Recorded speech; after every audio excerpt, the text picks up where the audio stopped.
हाँ जी, कोई भी शेयर कर दो।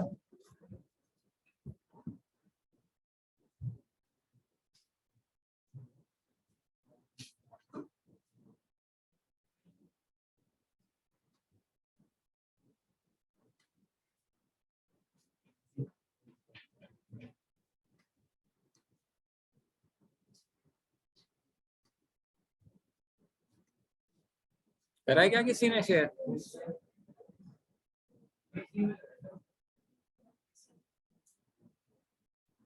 B3 में कहाँ है? B3 में तो आया तो नहीं।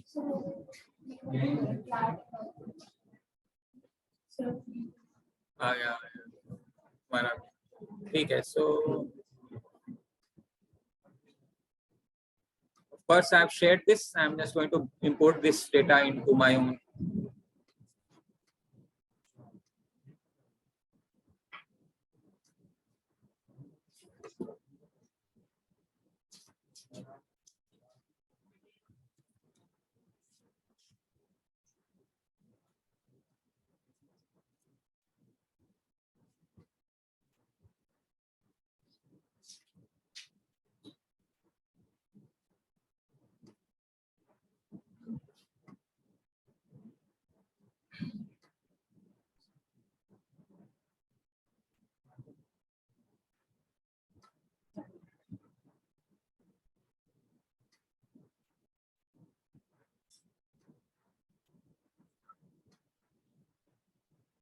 Okay, so the first thing that we should be interested in is understanding the directions of the question, right? So you see that there are different directions which are given here. So let's just understand these directions first. So there are two different types of direction types. Can you see these direction types? So whenever you read this direction, you kind of generate a tick table simultaneously. What does it mean? It says, now I have given you the format of question, right? As this is the format of question. So there is a question and it is followed by two statements. You may say A or B, or you may say data statement 1 or data statement 2. So how do we answer the question? See, each problem consists of a question and two statements, 1 and 2, giving certain data. You have to select the correct answer from A to D depending on the sufficiency of the data given in the statement to answer the question, right? So we need to figure out whether the information in the data statement is correct to handle the question or not. You have to mark your answer A. If statement 1 alone is sufficient and statement 2 alone is not sufficient to answer the question. So you basically are marking your answer as A when statement A alone is giving you an answer and statement B is not giving you an answer. Then you have to mark your answer as A. Choose B. When do we choose B? If the statement 2 alone is sufficient to answer this, alone is sufficient and statement 1 alone is not sufficient. So 1 alone sufficient nahi hai, lekin 2 alone sufficient hai. Then you have to mark your choose 3. If the statement 1 and 2 together are sufficient, but neither statement alone is sufficient to answer the question, that means statement 1 is not sufficient, statement 2 is not sufficient, but when you combine the statement of 1 and 2, we are able to get an answer. This is known as, you have to mark your answer as C. So when do you mark your answer as D? If both the statements 1 and 2 are together sufficient to answer the question, together are not sufficient to answer the question, and additional data specific to the problem is needed. That means when you're looking at statement 1, you are not getting an answer. When you're looking at statement 2, you're still not getting an answer. But when you're looking at statement 1 and 2 simultaneously, you are still not getting an answer. So this is the case of data insufficiency. So you have to choose one, answer A, when statement 1 alone is sufficient, 2 is not sufficient. You have to choose B if statement 1 is not sufficient, 2 is sufficient. You have to choose C if the statement 1 is not sufficient, 2 is not sufficient, but if you combine the information of both statement A and B, then it is sufficient. And statement D, you have to mark your answer as D if both the statements together are also not sufficient to answer the question. Now, whenever you get a question, you have to follow this method. What method? When you are looking at statement 1, you hide statement 2 and then try to solve the question. So you are going to ask yourself a question. First question you are going to ask, is 1 alone sufficient? ये important बात है. क्या आप पूछोगे? Is 1 alone sufficient? Now जिस वक्त आप ये क्वेश्चन पूछ रहे होगे अपने आप से, आप स्टेटमेंट 2 को नहीं देख रहे होंगे. समझ में आ रहा है? तो या तो आंसर आएगा हाँ और या तो आंसर आएगा ना. अगर आंसर हाँ आ गया तो आप क्या करोगे? 1 को टिक कर दोगे और ना आ गया तो 1 को क्रॉस कर दोगे. समझ में आ रही बात? पहला क्वेश्चन क्या पूछोगे? Is statement 1 alone sufficient to answer the question. अगर हाँ आ गया तो टिक कर दोगे, ना आ गया तो क्रॉस कर दोगे. उसके बाद आप सेकंड क्वेश्चन आप अपने आप से पूछेंगे, is 2 alone sufficient to answer the question. जिस वक्त आप स्टेटमेंट 2 देख रहे होंगे उस वक्त स्टेटमेंट 1 आप नहीं देखेंगे, वो छुपा रहेगा. And you are asking your question, is data statement 2 alone sufficient to answer the question. या तो आंसर आएगा हाँ और या तो आंसर आएगा ना. तो अगर आंसर हाँ आएगा तो आप सेकंड में टिक कर देंगे और ना आएगा तो सेकंड में क्रॉस कर देंगे. Using this combination you will be able to find. या तो 1 टिक 2 क्रॉस होगा तो आंसर क्या मार्क करोगे? ए. 1 क्रॉस 2 टिक होगा तो क्या आंसर मार्क करोगे? बी. लेकिन अगर ऐसा सिचुएशन आ गया जहां पे ये भी क्रॉस है और ये भी क्रॉस है, समझ में आ रहा है? आपने सवाल पूछा इज 1 अलोन सफिशिएंट, आपको आंसर आया नहीं, आपने काटा मार दिया. फिर आपने सेकंड क्वेश्चन पूछा इज 2 अलोन सफिशिएंट, आंसर आया नहीं, आपने फिर काटा मार दिया. फिर आप अपने आप से एक तीसरा सवाल पूछेंगे. And what is the third question? The third question is 1 and 2 together sufficient.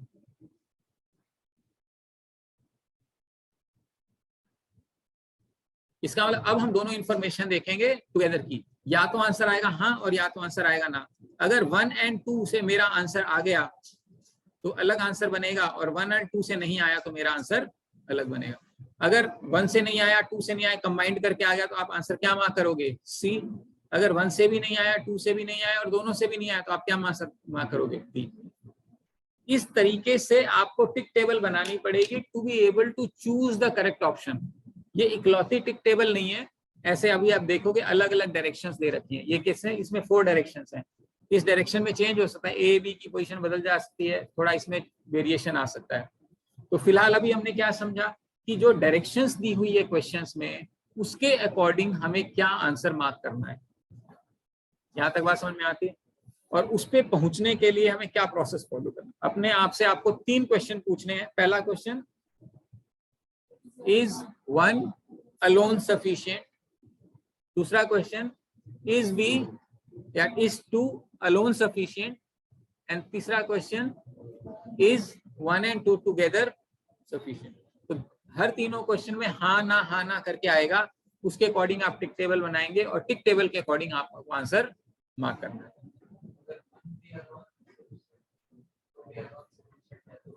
वो अगला केस बनेगा. डायरेक्शंस इस डायरेक्शन में ऐसा कोई कंडीशन नहीं है जहां पे ऐसा हो, ठीक है. लेकिन ऐसा हो सकता है जो आप क्वेश्चन पूछे उस केस में डायरेक्शन को चेंज करेगा. अभी हम देखेंगे अगली डायरेक्शन. ये पहली डायरेक्शन है, ठीक है. अब इसमें कुछ बातें हैं जो हमें ध्यान रखनी है, वो मैं कोशिश करूंगा अभी आपको समझाने की. वो क्या बातें? डायरेक्शन है, समझ में आ रहा है? ये डायरेक्शन है और आपसे पूछा गया है ये क्वेश्चन. ए बी की जगह मैं 1 2 लिख देता हूँ क्योंकि किताब बुक में ऐसे ही लिखा हुआ है. तो कैसे करेंगे बताओ, क्या आंसर होना चाहिए आपके हिसाब से? पहला सवाल क्या पूछोगे आप? Is 1 alone sufficient. तो आंसर हाँ आएगा या ना आएगा?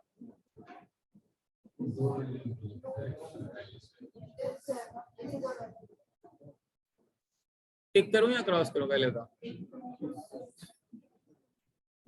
कुछ लोग कह रहे हैं क्रॉस. चलो फिर हम कहते हैं second, is data statement 2 alone sufficient.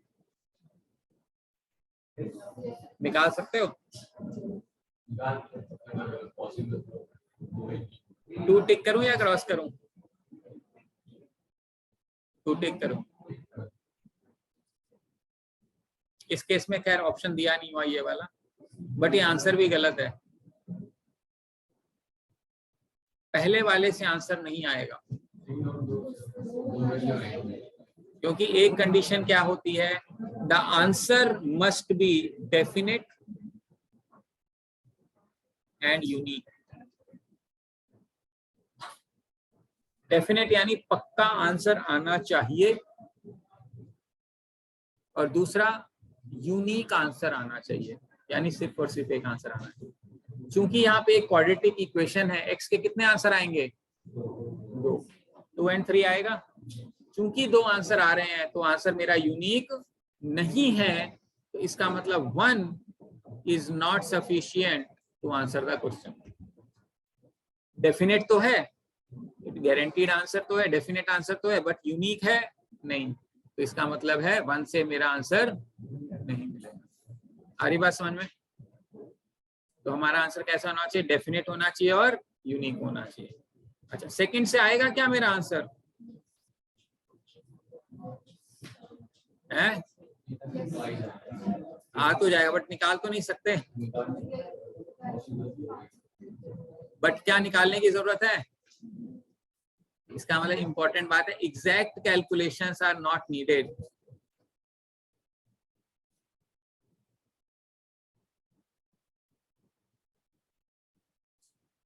Avoid कर सकते हो, कहीं कहीं तो जरूरत पड़ेगी, लेकिन हमें ये पता करना है कि आंसर आ जाएगा, लेकिन ये जरूरी नहीं है कि क्या आएगा। आएगा, यूनिक आएगा और गारंटीड आएगा, बस ये इंपॉर्टेंट है। आ रही बात समझ में यहाँ तक? तो ये 2 पॉइंट्स इंपॉर्टेंट है। Let me ask you this another question to understand whether you have understood. So let me say, I ask you this question, next question. Is x a prime number? Statement A says x is equal to 7. Statement 2 says x is equal to 9.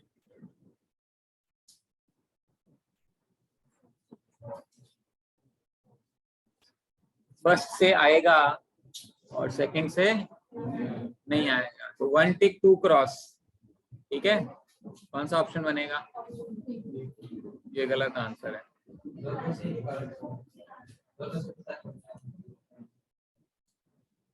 दोनों से answer आएगा। ये थोड़ी ना कहा कि prime होना चाहिए। मैंने पूछा is X a prime number, और अगर आप पहला स्टेटमेंट देखोगे, दूसरा नहीं देखो, एक्स की वैल्यू है 7, आपने कहा इट्स ए प्राइम नंबर। फिर मैंने कहा is X a prime number, second statement देखनी, आप क्या बोलोगे? No, it's not a prime number. No is as good an answer as yes. मैंने आपसे पूछा पढ़ाई कर रहे हो आजकल? आपने कहा नहीं सर, बिल्कुल नहीं कर रहे। तो मेरे सवाल का तो जवाब मिला ना, ये जरूरी थोड़ी ना कि यस ही जवाब मिलेगा। आपने फ्लावर दिया और आपको थप्पड़ पड़ गया तो आंसर मिला, ये क्या जरूरी है बस हाई मिलेगा। So question is what I am trying to say, if you get answer no,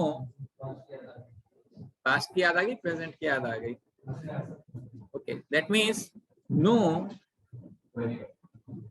is as good answer as yes। ठीक है, तो कहीं नो आ जाए इसका ये मतलब नहीं है कि आंसर नहीं है, वो भी आंसर तो है ही ना, डेफिनेट भी है, यूनिक भी है।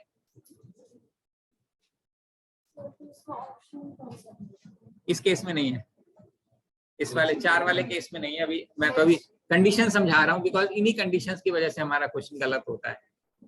ठीक है, एक और लर्निंग है इसमें, different answers for different statements are acceptable. मान लो पहले वाले में आंसर हाँ आया, दूसरे वाले में ना आया। किसी क्वेश्चन में x की वैल्यू 8 आ जाए, किसी क्वेश्चन में x की वैल्यू 9 आ जाए, तो क्या दोनों चलेगा या नहीं चलेगा? चलेगा। इसका मतलब क्या है? Different answers. मैंने कहा यूनिक चाहिए, लेकिन एक स्टेटमेंट से यूनिक चाहिए। समझ में आ रहा है? एक स्टेटमेंट से यूनिक आंसर होना चाहिए, 2 स्टेटमेंट में अलग अलग आंसर एक्सेप्टेबल है। तो यानी different answers acceptable from different statements.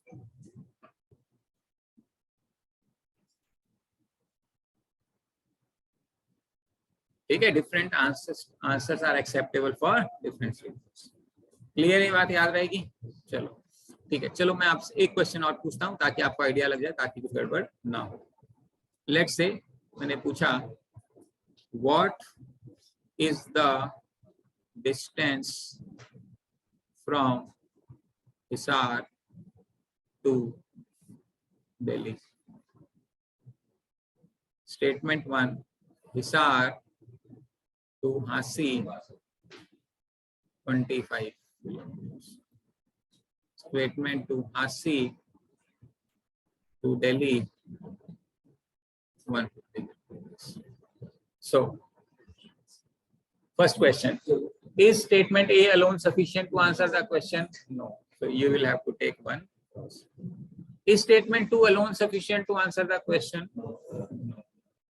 Then the third question we are going to ask is statement 1 and 2 together sufficient to answer the question? Yes. What is the answer? 175, which is incorrect.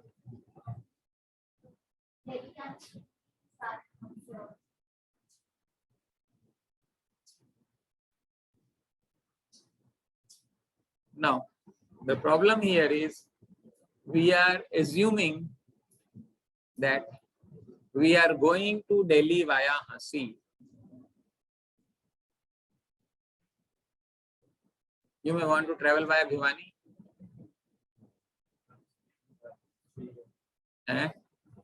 Gorakhdham में गए हो क्या?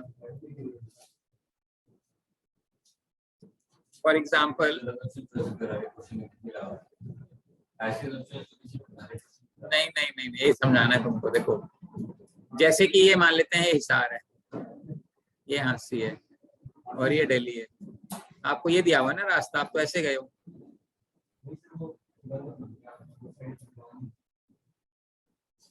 मान लो मैंने कहा अनकापल,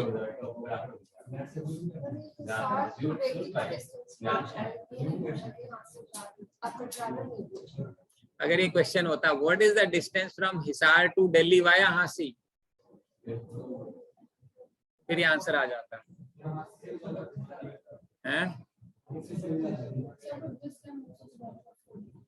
no, it can be, but answer definite होना चाहिए। First rule violet हो जाएगा। अब आपको ये समझना है assumptions एंड फैक्ट में क्या डिफरेंस है। फॉर एग्जाम्पल, एक फिगर दे दी गई, बोला this figure is a square, side is 4, what is the area? निकाल सकते हो नहीं निकाल सकते हो? What is the area of square? That is a question. Statement A says s is equal to 3, answer आएगा नहीं आएगा? पक्का आएगा, आएगा। एरिया साइड इनटू, अब यही मत कह देना सर ये जूम कर रहे हो, ये कहां से आ गया, ये क्या assumption है?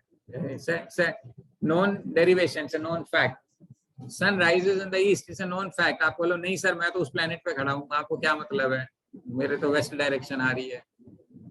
ठीक है, तो वो स्टैंडर्ड है, तो assumption। लेकिन इस केस में assumption है that we are assuming that we are traveling from Hisar to Delhi via Hasi, which is incorrect assumption. So important thing is assumptions are not allowed.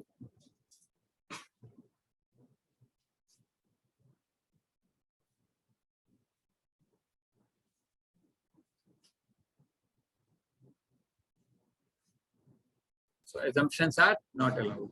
अगर आप इन चीजों का ध्यान रखेंगे, इन पांचों चीजों का ध्यान रखेंगे और ये 3 क्वेश्चंस इसी ऑर्डर में पूछेंगे। अब आप ये नहीं कहोगे सर मेरी मर्जी, मैं तो स्टेटमेंट 2 पहले देखूंगा, गलत हो जाता है।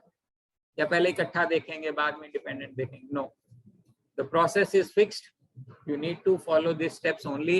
You will first ask your question number 1, then second, then third, and you have to be careful about these aspects.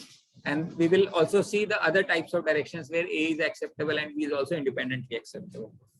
ये बेसिक आइडिया समझ में आया? तो पहली चीज क्या है, डायरेक्शन समझना कि कौन सा ऑप्शन मार्क करना है। उसके लिए क्या करना पड़ेगा, हमारा टिक टेबल है, समझ में आ रहा है? करेंगे तो ये 5 बातों का ध्यान रखना है।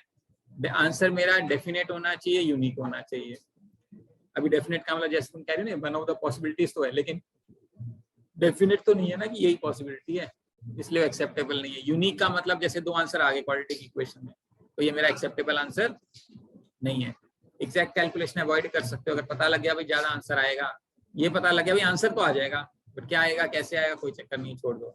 No is as good answer as yes. कहीं आपका आंसर नो आ रहा है तो आपको लगे रही ये तो हो ही नहीं रहा है, but that is unacceptable. different answers are acceptable for different. हो सकता है आपको एक जगह x = 7 आ जाए, x = 5 आ जाए. Both the answers are acceptable because both the answers are coming from different statements. And of course, the last is assumptions are not allowed. यहाँ तक clear है? Now let us look at this tick table we are aware of. Set first question.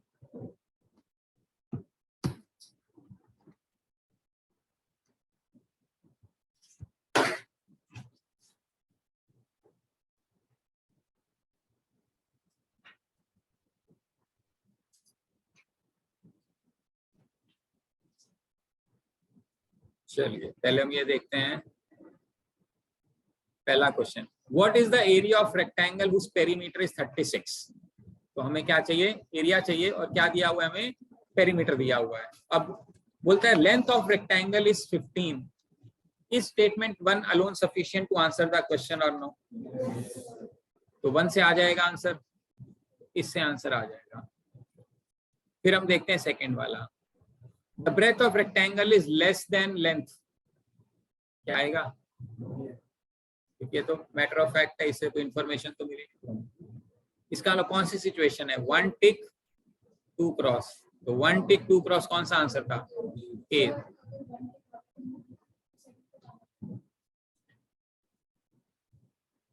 हाँ, इस case में नहीं है क्योंकि तुम्हारे पास 1 टिक 2 टिक का कोई ऑप्शन नहीं है. बट फॉलो द प्रोसेस ताकि आगे गलती नहीं हो, अगला डायरेक्शन में गलती नहीं हो. तो इसका आंसर ए आ जाएगा. समझ में आ रहा है? Next, a plus B is positive integer. Is B odd?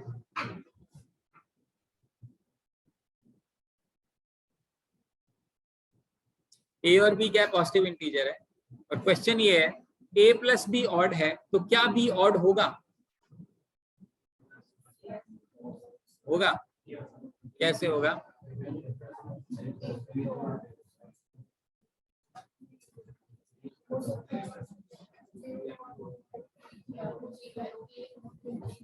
देखो, किसी भी दो चीज का सम ऑड तभी होगा जब एक ऑड होगा एक इवन होगा.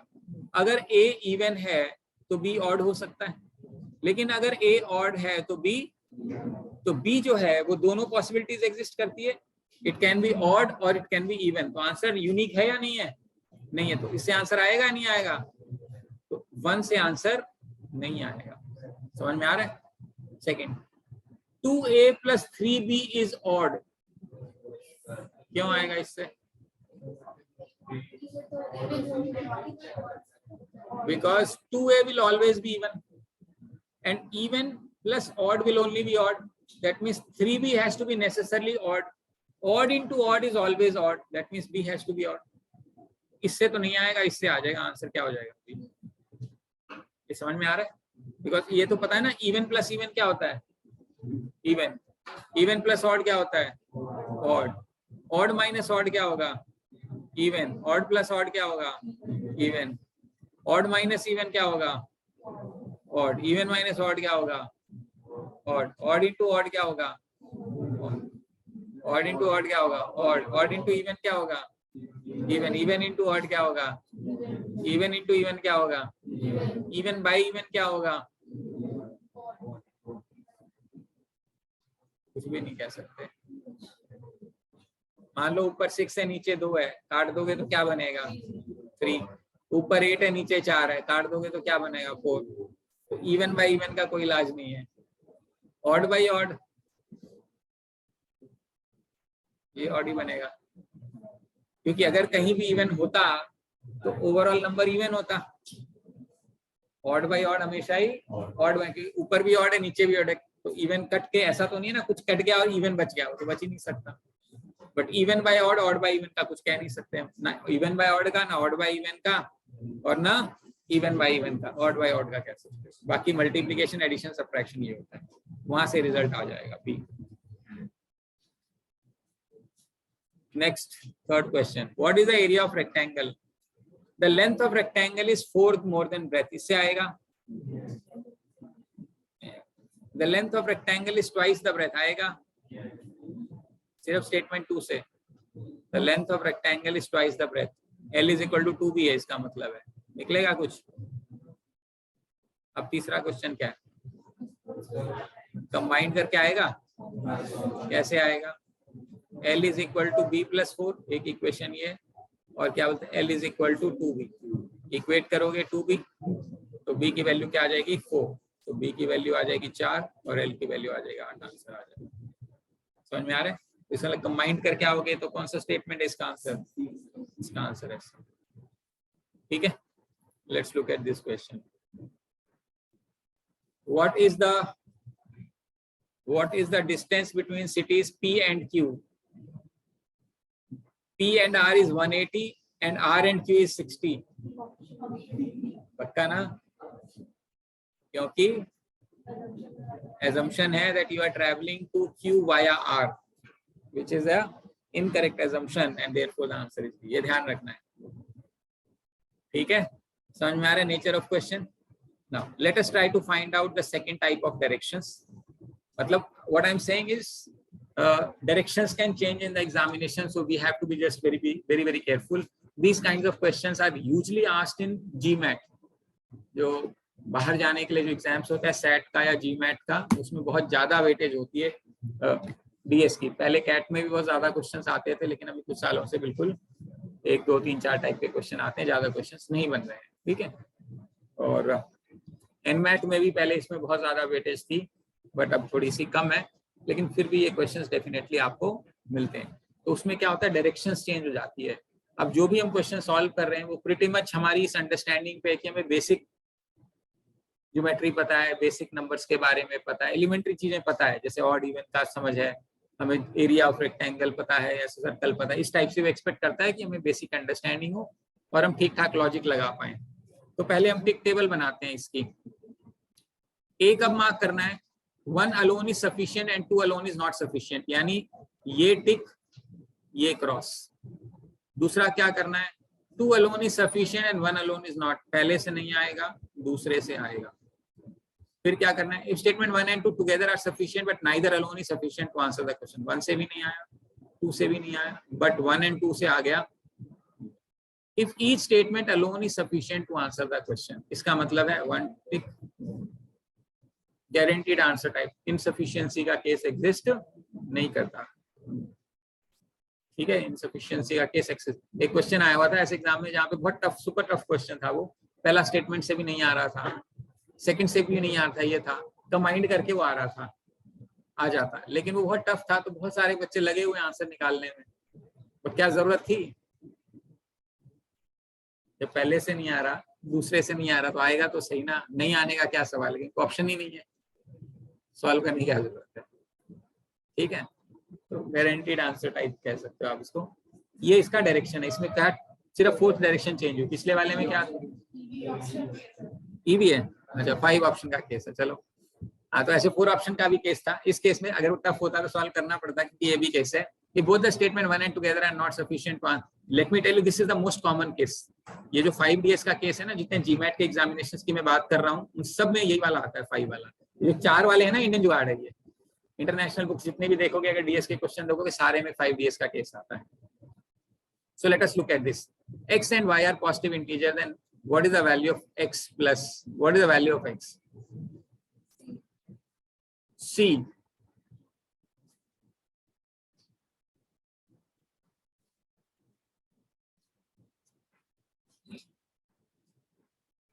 Okay, so the answer is not C. X और Y क्या है? Positive integer, है ना? Let's find out the value of X. Can I say X can be taken as 15 minus 4y divided by 3? X can be taken as 5 minus 4 by 3y. चलेगा? Now, since X is a positive integer, if I take X, Y as 3, तो ये cut जाएगा, X की value क्या आएगी 1, लेकिन अगर आप बोलते हो Y को अपन 6 ले लेते हैं, तो ये आ जाएगा 5 minus 8 minus 3. Is it an acceptable answer? No. As this value increases, the negativity increases. So there is only one possible answer to this question, which is 1 and 3. So statement 1 is alone sufficient to answer the question. अब इन चक्रों में मत रहना, देख के छोड़ दो, ये अच्छा 2 वेरिएबल सिंगल इक्वेशन नहीं निकलेगा। हिडन इन्फॉर्मेशन दे रखी है आपको, क्या है? इससे हमें एडिशनल इंफॉर्मेशन मिल रही है कि ये हमें आंसर आएगा 1 से आएगा, क्या 2 से आएगा? यही तरीका लगा के 2 से करके देखते हैं। 2 से करेंगे तो x की वैल्यू क्या बनेगी? x की वैल्यू बनेगी 1 + y / 4, यानी कि ये कुछ भी हो सकता है, मान लो ये x है ये y है। अब अपने को डिविजिबल चाहिए तो y की वैल्यू 3 करेंगे तो x की वैल्यू कितनी आ जाएगी? 3 + 1 4 1, ठीक है। x की वैल्यू y की वैल्यू 7 करेंगे तो ये 2 आ जाएगा, ठीक है। इसको 11 करेंगे तो 3 आ जाएगा। ऐसे कितने आंसर आ सकते हैं? इसको 15 करेंगे तो 4 आ जाएगा। कितने आंसर आएंगे? इनफाइनाइट। तो क्या ये आंसर होगा? नहीं। तो 1 से आया, 2 से नहीं आया। ऑप्शन क्या होगा मेरा? ए, ये आंसर है। समझे कुछ? हाँ ना, पता नहीं। ठीक है, इस तरीके से हमें क्या मिलेगा? A answer.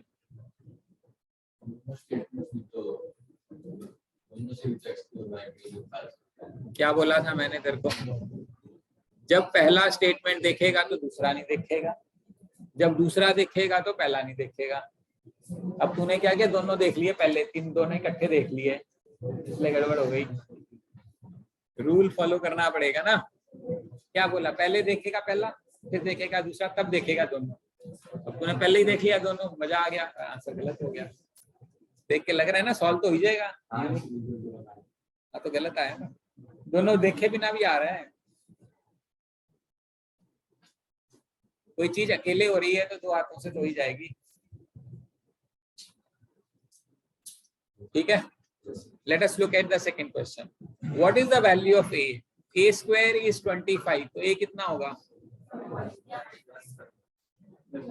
प्लस, आंसर आएगा नहीं आएगा? a इससे आंसर नहीं आएगा। तो पहले answer is, first statement is, क्योंकि या तो +5 आ रहा है या, अब बोल रहे हैं x की वैल्यू 6 से कम है, a की वैल्यू 6 से कम है। सिर्फ सेकंड स्टेटमेंट देखो तो आंसर आएगा। अच्छा, अब कंबाइंड करते हैं a एंड b टुगेदर, फिर क्योंकि दोनों वैल्यू 6 से कम, तो इसका मतलब आंसर क्या होगा इसका? E। समझ में आ रहा है? 1 से नहीं आ रहा, 2 से नहीं आ रहा, कंबाइंड करके भी नहीं आ रहा है, तो मेरा आंसर क्या हो जाएगा? E।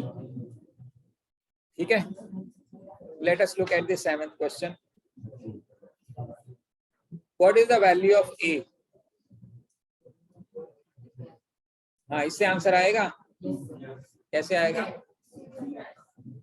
क्यों? a की वैल्यू या तो +6 या -6, उससे तो बात बनेगी नहीं, सेकंड वाले से भी नहीं बनेगी।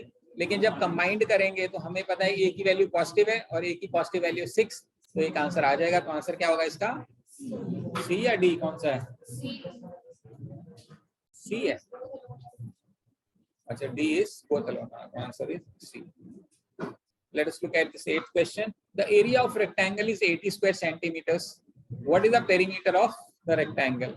The length of rectangle is 10. इससे आंसर आएगा?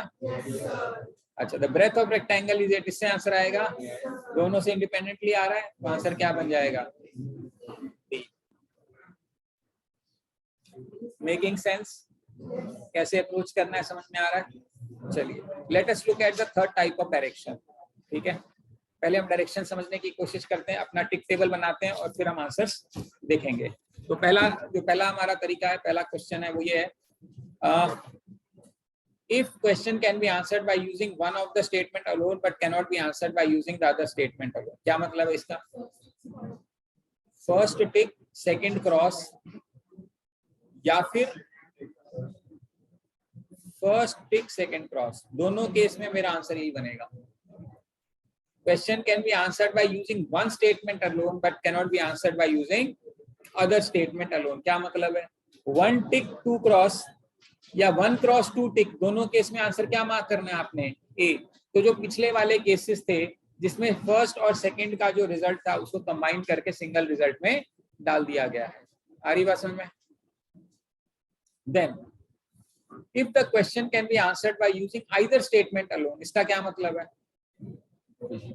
इंडिपेंडेंटली इससे भी आंसर हो जाए और इससे भी आंसर हो जाए, किसी से भी आंसर हो जाए तो हमारा आंसर आ जाएगा, यानी दोनों से हो रहा है। C, if the question can be answered by using both the statement together but cannot be answered by using statement either statement alone, यानी कि इससे भी नहीं आएगा, इससे भी नहीं आएगा, लेकिन 1 and 2 करेंगे तो आंसर आ जाएगा, तो C मार्क करना है। और D क्या है? If the question cannot be answered even by using both the statement, यानी 1 से भी नहीं आया, 2 से भी नहीं आया and 1 and 2 से भी नहीं आया। इसमें कौन सा केस मिसिंग हो गया? बोथ आर करेक्ट वाला मिसिंग हो गया, है ना? नहीं, बोथ आर, अच्छा सारे हो गए क्योंकि कंबाइन हो गया। फर्स्ट स्टेटमेंट में फर्स्ट और सेकंड कंबाइन कर दिया तो लगभग सारे केसेस कवर कर लिए। अब हम देखते हैं पहले वाला, is P greater than Q, जबकि हमें पता है P cube is greater than Q cube. पहले से आएगा आंसर, दूसरे से आएगा आंसर,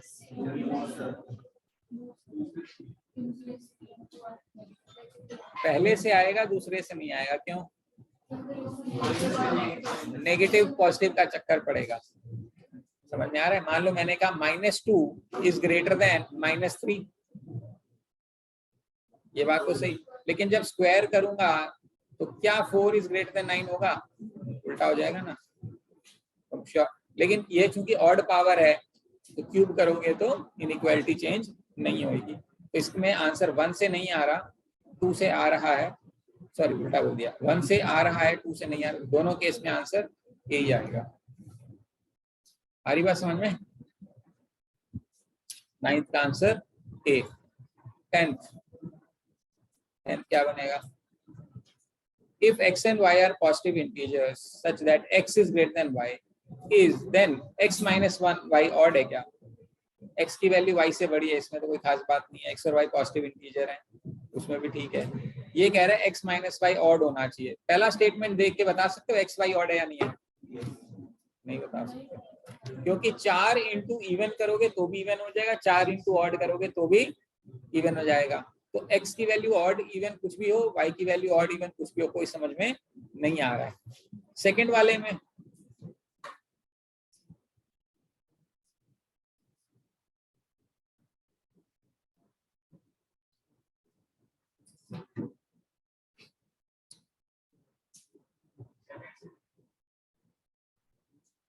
सेकंड से भी नहीं आएगा, क्यों?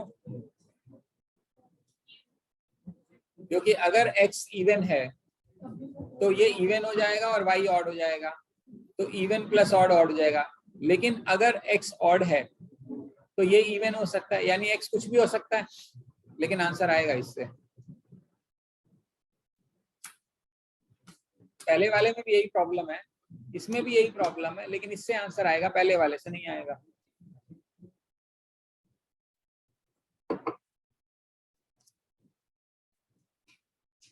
सोचो, इंटरेस्टिंग क्वेश्चन है ये।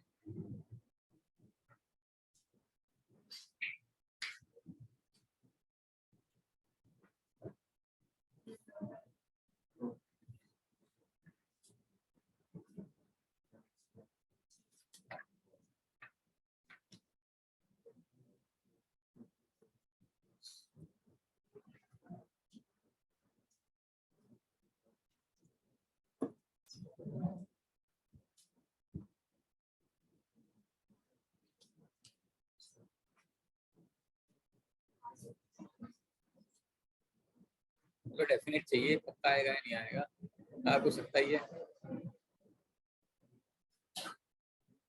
देखो यही है, जब फर्स्ट से नहीं आ रहा और मैं कह रहा हूँ आंसर आएगा, तो और क्या हो सकता है? सेकंड से आना चाहिए। कैसे आएगा ये समझाता हूँ मैं आपको। आप अगर x को इवन मानते हो, मान लेते हैं x को क्या माना? इवन, तो y को डेफिनेटली ऑड मानना पड़ेगा, तभी तो, क्योंकि इवन, ये इवन हो जाएगा, y ऑड। लेकिन अगर आप बोलते हो नहीं जी x को मैं ऑड मान रहा हूँ, तो अगर x को ऑड मानोगे तो ऑड इंटू ऑड ऑड हो जाएगा, तो y की वैल्यू इवन होनी चाहिए। इसका मतलब एक बात तो कंफर्म है, अगर x इवन है तो y ऑड है, और अगर x ऑड है तो y इवन है। और हमें क्या निकालना है? डिफरेंस। एक इवन है तो दूसरा ऑड है, अब क्या है वो नहीं पता।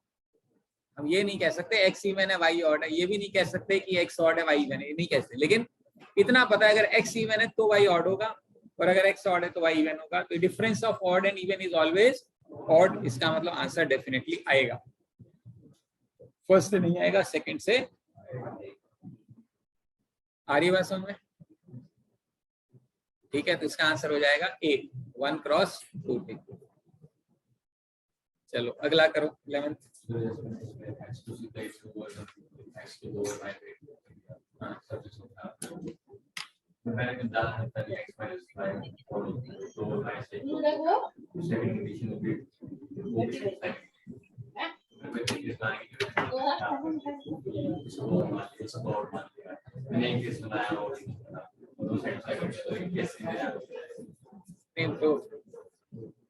इस केस में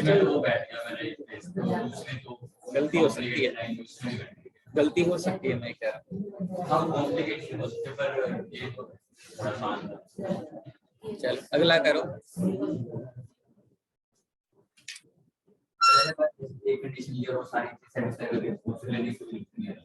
नहीं पढ़ती तो है, कई बार पढ़ जाती है, बट चलो, but majority of the time काम चल जाता है।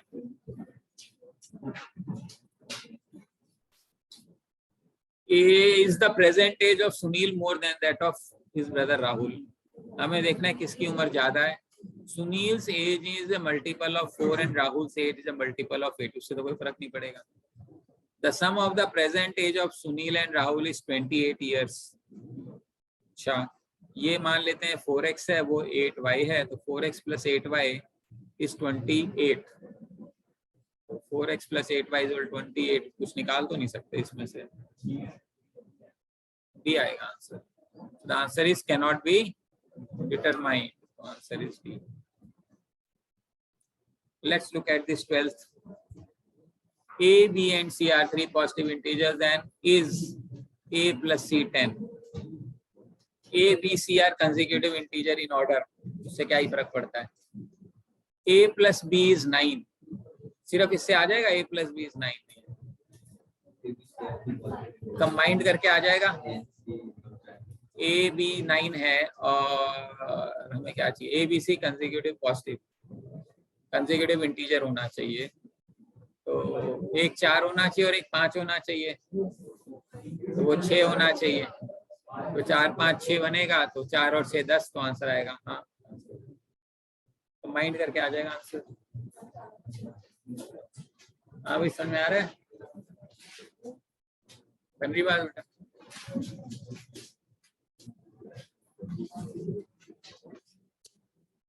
चलिए, so let us look at,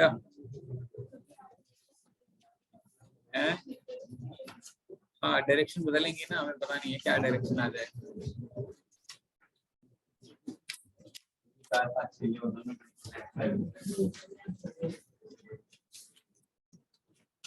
Let's look at this type 4. Let's look at the tick table, possible tick table. ये ज्यादा ठंडा कर दिया अभी तुमने थोड़ा सा, है ना? कितना है टेम्परेचर? हाँ शिमला घूमने के चक्कर में मतलब बैठे बैठे घूम आए। ठीक है चलो, so let us oops.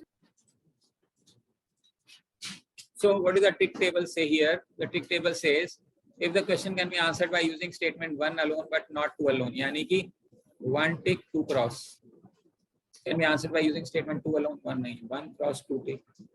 If the question can be answered by using either alone, यानी इससे भी आ जाएगा और इससे भी आ जाएगा. If the question can be answered by using both the statement together, it cannot be answered either statement. इससे नहीं आएगा, इससे नहीं आएगा. वन सेकंड, ये वाला गारंटीड आंसर टाइप है, नहीं आंसर आएगा ही आएगा। इनडिटरमिनेंट का केस एग्जिस्ट नहीं करता।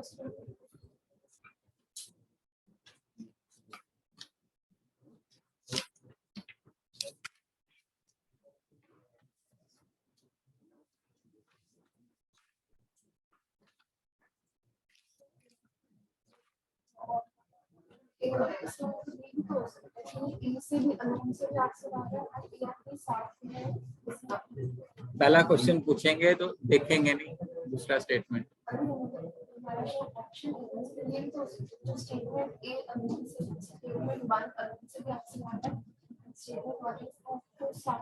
वो तो आएगा ही आएगा, जब ए अलोन से आ रहा है तो 20 तो आएगा ही, क्योंकि 20 तो ना यूज कर या ना कर उसे क्या फर्क पड़ता है, वहां तो पहुंचेगी नहीं, क्योंकि तीसरा सवाल पूछने की जरूरत नहीं पड़ेगी ना। में आ रहा है? तूने पहला सवाल पूछा ए अलोन से आ रहा है, तूने ए टिक मार दिया। फिर तो पूछेगी बी अलोन से नहीं आ रहा है, तो नहीं आ रहा होगा। फिर पूछेगी कंबाइंड करके आ रहा है। तीसरा क्वेश्चन में जरूरत नहीं पहुंचने की, पहला ए टिक 2 क्रॉस, आंसर आ गया। वो तो तब आएगा जब ए से भी ना आए, बी से भी ना आए, तभी तीसरे क्वेश्चन पे आना है। ऑर्डर तो यही फॉलो करना पड़ेगा, क्योंकि 1 अलोन से आ रहा है तो 1 एंड 2 से तो आएगा ही। मत करिए, उस रिडंडेंट डेटा तो है ही ना।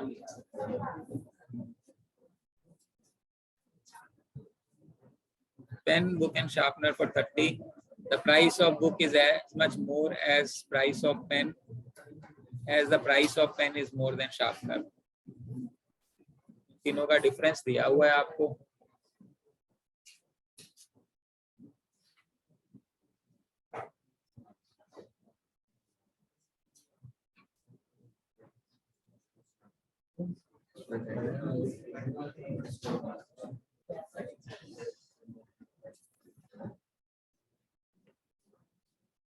हाँ जी, 13th बना कुछ सेकंड से, पहले से बी, पहले से नहीं आएगा, सेकंड से आएगा। पहले से क्यों नहीं आएगा?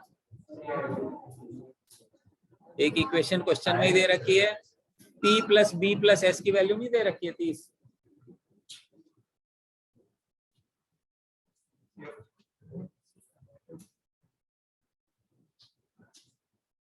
पेन ही तो निकालना है या कुछ और निकालना है? पेन, पेन तो निकल ही जाएगा। या नहीं करूं, दिखाऊं, बताऊं?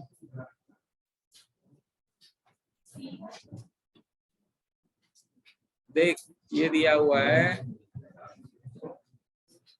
Price of book is as much more than the price of pen. Book minus pen is equal to price of pen is more than sharpener. So B plus S is equal to 2P. यही बनेगा। हमें पता है B plus S plus P की value 30 है। B plus S की जगह 2P लगा सकते हैं, तो ये 2P बनेगा। 2P plus P is equal to 30. 3P is equal to 30, P is equal to 10। और कुछ नहीं निकलेगा, अगर B और कुछ S निकाल लेंगे चक्कर में रहोगे तो P निकल जाएगा। लेकिन ठीक है, तीसरा तो आसान ही है, रेशियो दे रखा है 3x 2x 1x 6x is equal to 30, x is equal to 5, 10 की वैल्यू आ जाएगी। ठीक है, कंबाइन करके आंसर आ रहा है। Let us look at 14th.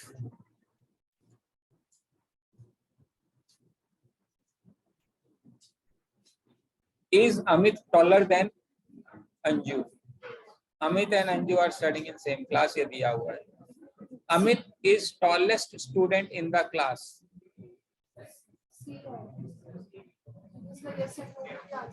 है? देखो पहले से तो आएगा, Amit is tallest student in the class, और पूछे अमित टॉलेस्ट देन अंजू, तो चूंकि टॉलेस्ट स्टूडेंट ही हो गया तो अंजू से टॉलर होगा ही होगा, तो फर्स्ट से तो कंफर्म हो गया। Anju is the tallest girl in the class, उससे तो नहीं आएगा।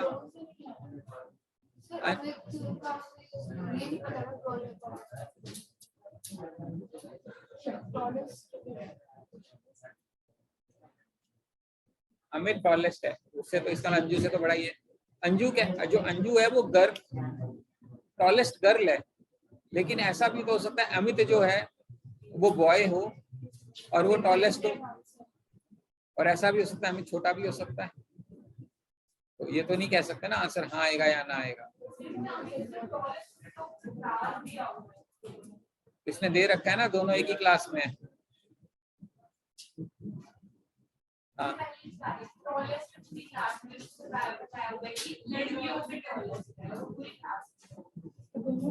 हाँ, तो फर्स्ट से तो आ गया ना आंसर, सेकंड से तो नहीं आया ना। फर्स्ट से आंसर आएगा, सेकंड से नहीं आएगा, तो आंसर क्या हो जाएगा? ए।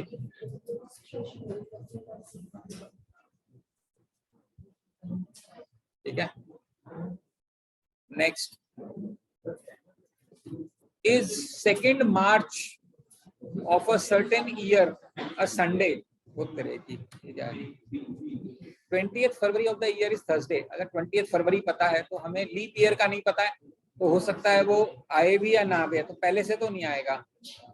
20th April of the same year ये यहाँ से निकल जाएगा, तो 1 क्रॉस 2 टिक आंसर होना चाहिए बी। ठीक है 1 ना जरूरत नहीं है। देख ऐसा है कि फरवरी के बाद हमें ईयर तो नहीं पता। अब अगर वो लीप ईयर हुआ तो उसमें 29 डेज होंगे, और नहीं हुआ तो 28 दिन होंगे, तो आंसर हमें चेंज आ सकता है। लेकिन अब ये कह रहा है उसी साल का 20 अप्रैल वेडनेसडे है। अगर 20 अप्रैल वेडनेसडे है तो हम गिनती करके भी 2 मार्च की डेट तो कंफर्म निकाल सकते हैं। तो या तो संडे होगा या तो नहीं होगा, आंसर तो पक्का आएगा आंसर, या एक ही आएगा। तो आंसर सेकंड से आ जाएगा, फर्स्ट से नहीं आएगा। तो 1 क्रॉस 2 टिक आंसर बी बनेगा। इसका आंसर बनेगा तो 1 cross. If A and B are single digit positive integers, then what is LCM of AB? AB single digit positive integer, यानी 1 2 3 4 5 6 7 8 9 होना चाहिए। A and B are multiple of 3 and 4 respectively, तो आ जाएगा answer. नहीं 8 भी हो सकता है, या तो 4 होगा या 8 होगा। ठीक है, तो फर्स्ट से तो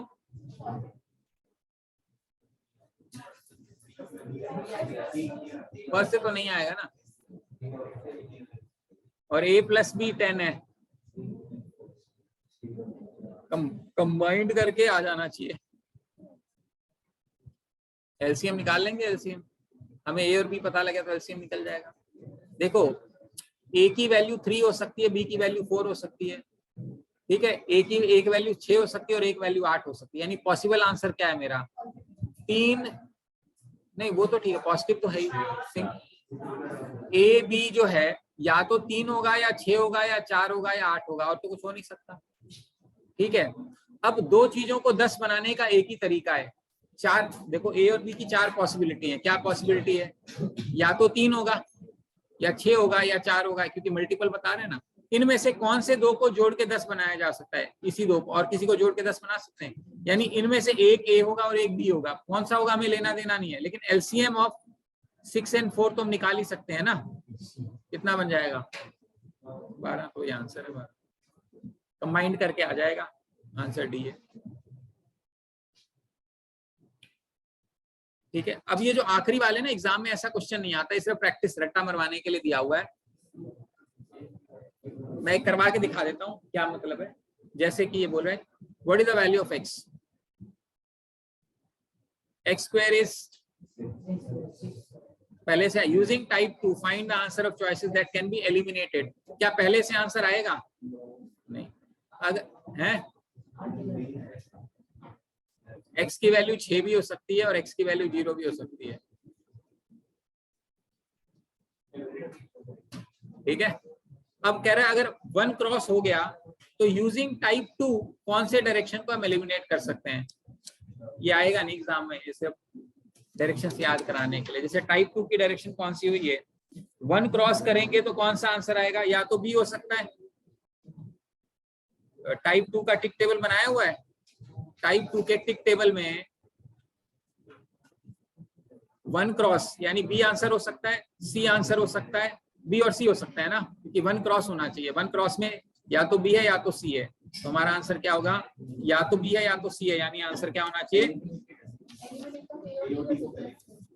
अच्छा, तो फिर ए और डी को करेंगे तो आंसर क्या हो जाएगा, सी।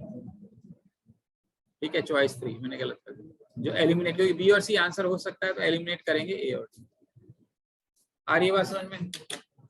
इस तरीके से ये सिर्फ एलिमिनेशन की भाई डायरेक्शन याद हो जाए, रटने की जरूरत नहीं है, टिक टेबल बनाना पड़ेगा, उसके अकॉर्डिंग करना पड़ेगा। This basically takes care of data sufficiency by and large, this is what you have there. ये भी वही है। अच्छा चलो ये करा दो। देखो मान लेते हैं अपने को 26 क्वेश्चन पूछा हुआ है, what is the value of x. अभी बच्चों के पास है नहीं, भेजा नहीं आप लोगों ने। पहले वाले में से या तो आंसर 2 आएगा, फर्स्ट वाले से या तो x की वैल्यू 2 आएगी या 0 आएगी, तो 1 से तो आंसर आएगा नहीं, यानी 1 क्रॉस हो गया। 2 से देखते हैं, x स्क्वायर इज पॉजिटिव, उससे क्या पता चलेगा? अगर x स्क्वायर इज पॉजिटिव, सिर्फ 2 से भी नहीं आएगा, लेकिन अगर हम कंबाइन कर दें तो आ जाएगा। कैसे? 0 is neither positive nor negative, तो मेरा x का आंसर 2 आ जाएगा, यानी कि 1 और 2 से आ जाएगा। अब ये कह रहा है टाइप 1 होता तो क्या ऑप्शन लिखते आप? टिक टेबल देखो, A क्रॉस B क्रॉस 1 और 2 टिक। टाइप 1 में क्या लिखते? टाइप 1 में लिखते C। टाइप 2 में क्या लिखते? C। अच्छा, टाइप 3 में क्या लिखते? C। और टाइप 4 में क्या लिखते? D। ये यही कह रहा है, ये टाइप देख देख के नहीं है, कुछ नहीं है, बकवास है, समझने की जरूरत ही नहीं है। हाँ, चल मैं समझाता हूँ। जैसे कि मान ले फर्स्ट और सेकंड किया, 1 से आंसर नहीं आया, 2 से भी नहीं आया, लेकिन 1 और 2 से आ गया। अब टाइप 1 में, टाइप 1 यानी डायरेक्शन में, उस डायरेक्शन में ये वाला कंडीशन कौन सी ऑप्शन है? कौन सी कंडीशन? ये देख, 1 क्रॉस 2 क्रॉस एंड 1 और 2 टिक। कौन सी ऑप्शन है? सी। तो हमें इसमें इस डब्बे में क्या, वो तो निकाल ही चुके अपन। क्वेश्चन क्या है? स्टेटमेंट 1 से आंसर आएगा? नहीं, तो 1 क्रॉस कर दे। 2 से आंसर आएगा? नहीं। कंबाइंड करके आएगा? आएगा। क्योंकि फर्स्ट स्टेटमेंट से हमें ये पता चल रहा है या तो आंसर 2 है या तो 0 है। सेकंड से हमें ये पता चल रहा है कि 0 नहीं हो सकता, क्योंकि 0 is neither positive nor negative. उसने क्या बोला है? पॉजिटिव। समझ में आ रहा है? तो सेकंड से आ जाएगा। अब टाइप 1 में अगर हमें 1 क्रॉस 2 क्रॉस 1 और 2 टिक लिखना होता तो क्या ऑप्शन मार्क करते? सी मार्क करते। तो पहले वाले डब्बे में सी लिखना है। टाइप 2 में यही कंडीशन होती, 1 टिक 2 टिक 1 और 2, मतलब 1 क्रॉस 2 क्रॉस 1 और 2 टिक। क्या ऑप्शन मार्क करते टाइप 2 में? सी। थर्ड में भी सी। टाइप 3, टाइप नहीं है, टाइप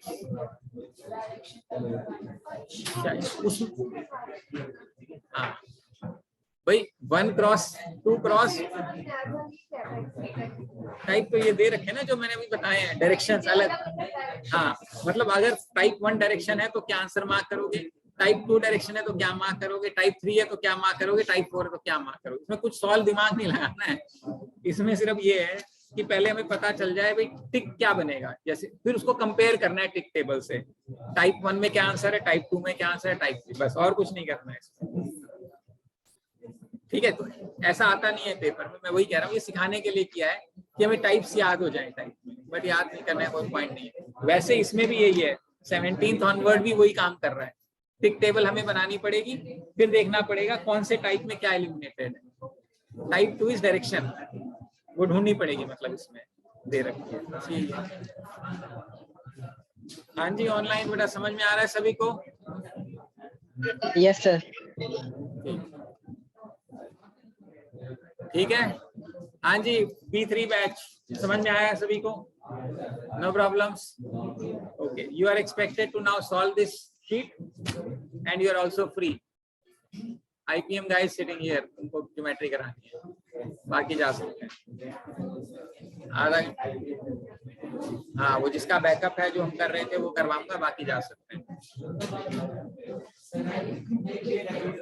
ठीक है।